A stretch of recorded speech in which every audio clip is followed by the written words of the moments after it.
Welcome to your Bible guide. We're going to be looking at Exodus chapter 4, verses 18 through 31 today.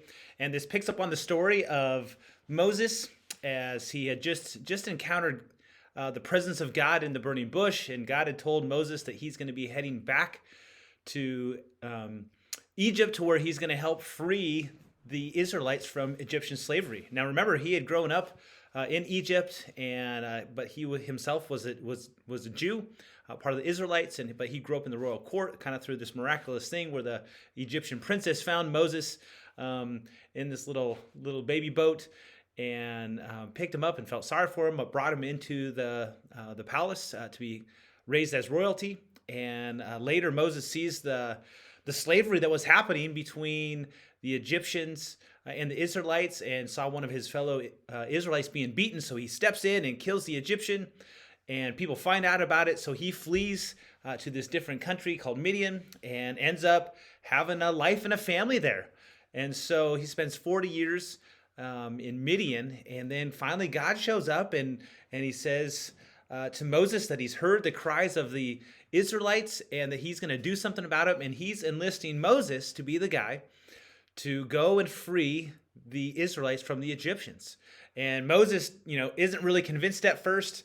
Like God shows some pretty miraculous stuff, like showing up in a burning bush that doesn't burn, and starts talking to him, and then eventually convinces Moses to consider going on this journey. And he takes his staff and he turns it into a snake. He takes his hand, and it goes leprous in his coat, and then get back in, it'll come out clean again, and then is able to turn water into blood. And so with all those things, and Moses still isn't so convinced, and so he finally says, "Hey, I'm going to send and help out by sending your brother, who's a good speaker." Moses was unsure about his speaking abilities, may have had a speech impediment of some kind. And so finally Moses is on his way. And so we're going to pick up into the story today, and we're going to look at starting at verse 18 of chapter 4. And here's what it says. It says, "Moses went back to Jethro, his father-in-law, and said to him, 'Please let me go back to my brothers in Egypt to see whether they are still alive.'" Right? So he's pitching to his father-in-law, saying, "Hey, I want to go, check out my family, see if they're still alive here." And Jethro said to Moses, "Go in peace." And the Lord said to Moses in Midian, "Go back to Egypt, for all the men who were seeking your life are dead." Right? So one of the reasons he had fled was because they were actually trying to pay back his murder of the Egyptian guard. And so it says, "Hey, all those people are dead." Verse 20 says, "So Moses took his wife and his sons, and he had them ride on a donkey and went back to the land of Egypt. And Moses took the staff of God in his hand." Verse 21, "And the Lord said to Moses, 'When you go back to Egypt, see that you do before Pharaoh all the miracles that I've put in your power.'" Okay, those are the ones I talked about earlier, of the staff turning into a snake, the hand leprosy thing, and the water into blood. "But I will harden his heart so that he will not let the people go. Then you shall say to Pharaoh," right? So he says, you're going to go back, you're going to perform these miraculous signs. But Pharaoh's, he's not going to listen. So just want to give you a heads up, right? This isn't going to go super easy. "So you shall say to Pharaoh, 'Thus says the Lord, Israel is my firstborn son. And I say to you that let my son go that he may serve me. If you refuse to let him go, behold, I will kill your firstborn son.'" Now, these are some pretty kind of heavy words that Moses will be bringing to the Pharaoh, basically saying, "Hey, if you don't let my people go, I'm going to take out your firstborn son." Okay, and this would have had a lot of significance, like the firstborn son is the heir to the throne. And so this is really, really a pretty big threat that Moses is going to be coming in on. Okay, so he's on his way. He gets this word from God. Here's what I want you to say. Here's how I want you to take care of this.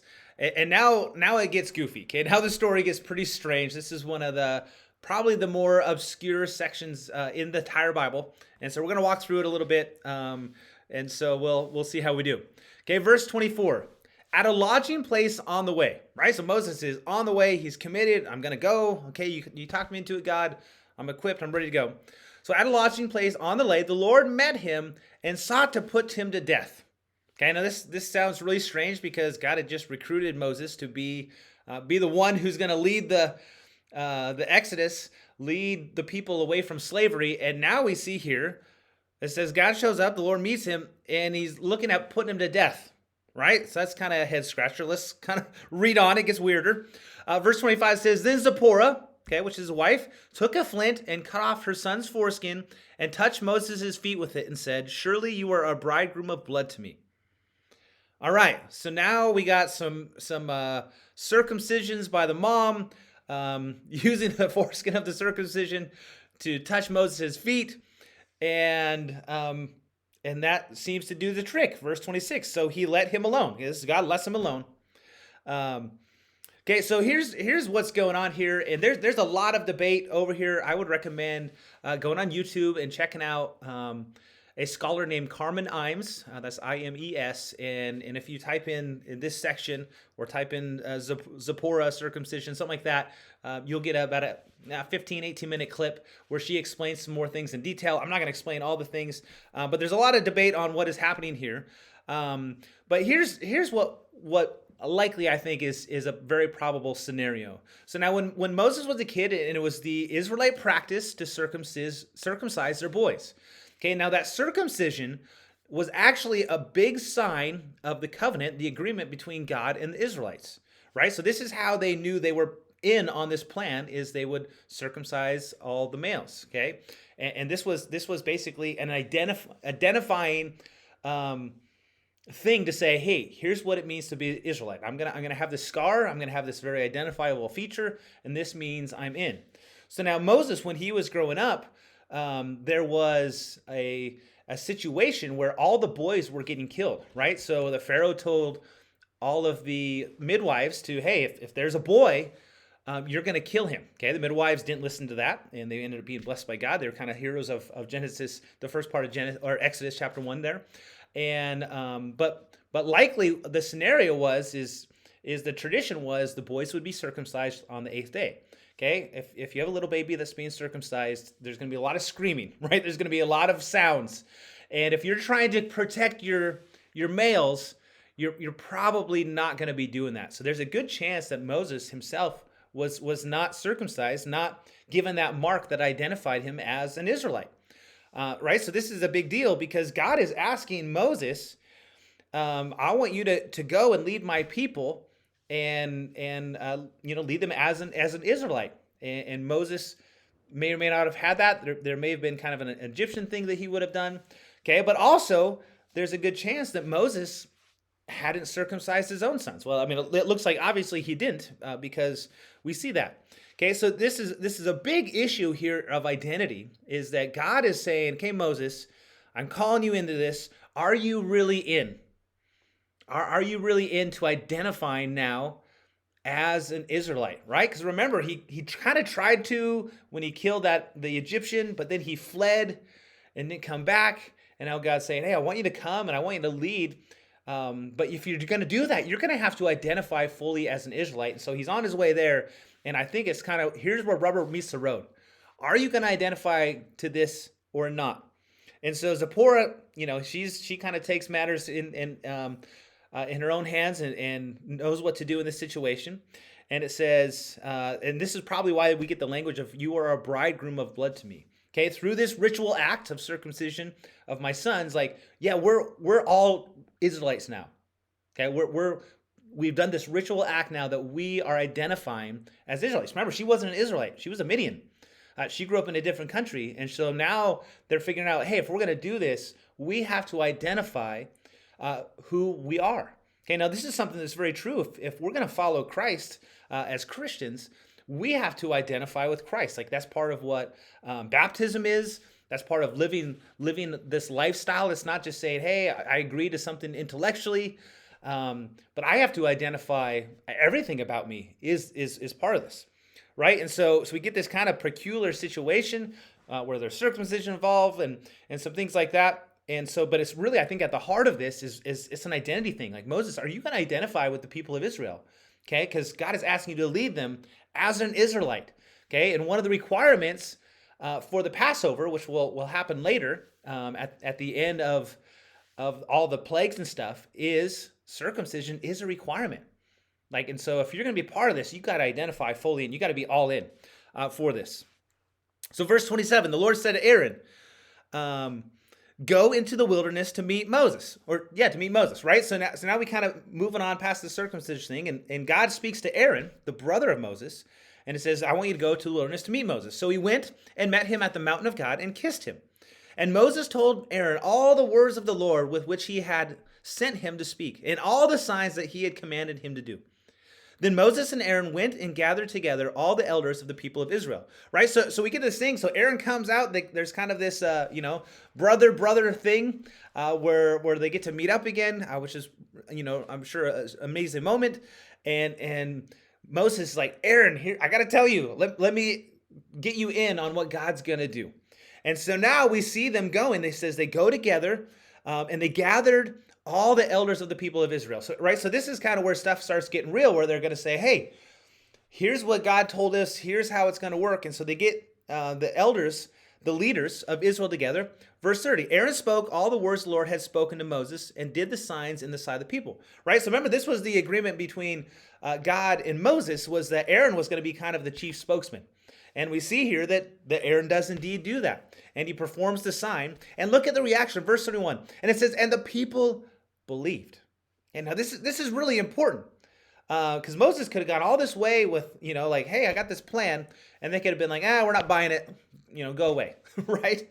But, God in his understanding of how the people work, he's like, hey, I'm going to make it to where they're going to believe. And we see, it says, the people believed. And when they heard that the Lord had visited the people of Israel, and that they had seen their affliction, they bowed their heads and worshiped. Now, this is just, I don't want us to get past this because it sounds like, oh man, that's nothing really going on here. Remember, these people have been enslaved for hundreds of years, about 400 years, and they've been crying out to God, crying out to God, crying out to God, and not hearing a thing. And finally, we get Moses and Aaron showing up on the scene and performing these miraculous signs. And I mean, you could just get a sense of the excitement of the people, like, whoa, God is visiting us. And I love the word they use that, verse 31. And when they heard that the Lord had visited the people of Israel and that he had seen their affliction, they bowed their heads and worshiped. They knelt before him, and they had this amazing kind of thing, like, God finally has heard me. Now, a couple of things I want us to get as we look through this passage, because I think it really applies to us. That first thing is when we're doing the things God has called us to do, are we fully identifying with who he says we are? Right? In this passage, we see God is like, okay, Moses, you are an Israelite. And we got this, the weird circumcision thing to kind of teach us that. But he's shown like, hey, you got to be in. You got to identify with who you really are. And this is true with us. Are we identifying as a follower of Christ? Are we identifying, putting all of who we are into what he has asked and called us to do? Because we can do other things. Like we can fake it, right? Oh yeah, I'm a Christian on Sunday, but not the rest of the week. Or I'm a Christian when I'm at Bible study or wherever we're doing this, Christian-y thing. But the rest of the time, I'm just doing my own thing. I'm not really identifying that. Okay, if you're a follower of Christ, if you're identifying as a Christian, you got to be all in every day, 24/7, right? That's what it means to be a faithful follower of Christ, where you got to say, this is who I am, and I'm going to be living and walking in being that. And the cool thing is we even see this is God gives us provision in that, right? It's not just the idea of circumcision or kind of our equivalent would be closer to baptism. It's not just doing the ritual of that. It's saying, this is what my life is going to be about. And then at the end of that story where you see the Israelites are like, man, God has heard us. He's visited us. Now, this is such a cool thing. And we see this threaded throughout the story that God continually shows up. His presence, his manifestation, he's like shows up and he's with them. And this is our promise. That was his promise to Moses from the beginning. He's like, don't worry, I'm going to be with you. I'll go with you. I'll be right by you. I'm right there with you. And we'll see that continuing, that theme throughout the rest of the story where God shows up time and time again. And this is something that we can look to. Is like, okay, where's God at? Sometimes we're like, we don't even recognize where God's at. And we think he can't hear us. But I just want you to know and just be encouraged. God is with us. If we're followers of Christ, he is with you. It might not look or go the way we want, but we know and can have faith that we have a God who visits us. He's with us, his presence with us. As a Christian, he says, I'm going to give you my spirit, and I'm going to put it inside of you. And so I'll be with you. Jesus said, I'll never leave you or forsake you. I'll be with you to the very end of this age. And we have that amazing thing that we can put our faith and trust in him because he's the God who is with us.